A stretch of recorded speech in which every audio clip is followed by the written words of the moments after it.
ఇది ఒక మంచి కార్యక్రమం.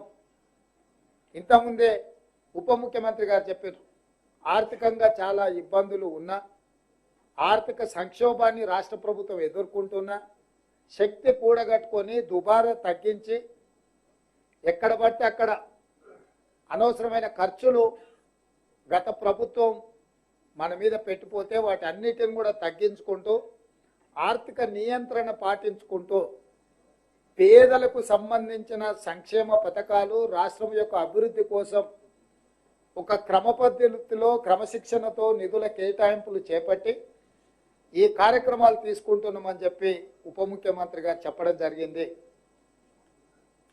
నేను కూడా రాష్ట్ర ప్రజలకు మీడియా మిత్రుల ద్వారా ఒక మాట చెప్పదలుచుకున్నాను. మా ప్రభుత్వం నిబద్ధతతో ఉన్నది. ఆర్థిక నియంత్రణ పాటించుకుంటూ ఎన్నికల్లో ఇచ్చిన 6 గ్యారెంటీలను తూచా తప్పకుండా 100% అమలు చేయడానికి కట్టుబడి ఉన్నది.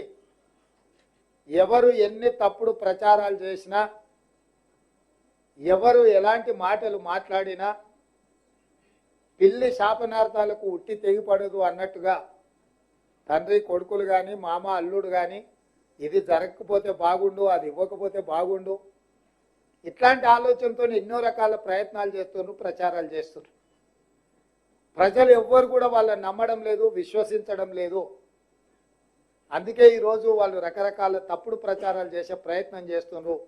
ఏది ఏమైనా శ్రీమతి సోనియా గాంధీ గారు మాట ఇచ్చిండ్రు అంటే మాట తప్పని మడమ తిప్పని నాయకురాలు శ్రీమతి సోనియా గాంధీ గారు.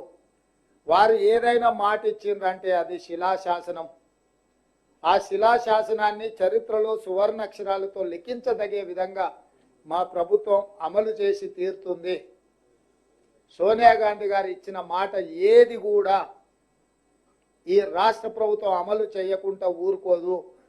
తప్పకుండా శ్రీమతి సోనియా గాంధీ గారి మాట నిలబెట్టి వారి గౌరవం పెంచే విధంగా ఈరోజు దేశంలోనే తెలంగాణ మోడల్, తెలంగాణ నమూనా ప్రభుత్వాన్ని మేము ఇస్తాము అని చెప్పి కాంగ్రెస్ పార్టీ గొప్పగా చెప్పుకునే విధంగా తెలంగాణ రాష్ట్రంలో సంక్షేమ పథకాలను అమలు చేసుకుంటూ రాష్ట్రాన్ని అభివృద్ధి పదం వైపు నడిపించే బాధ్యత మేము తీసుకుంటున్నాము.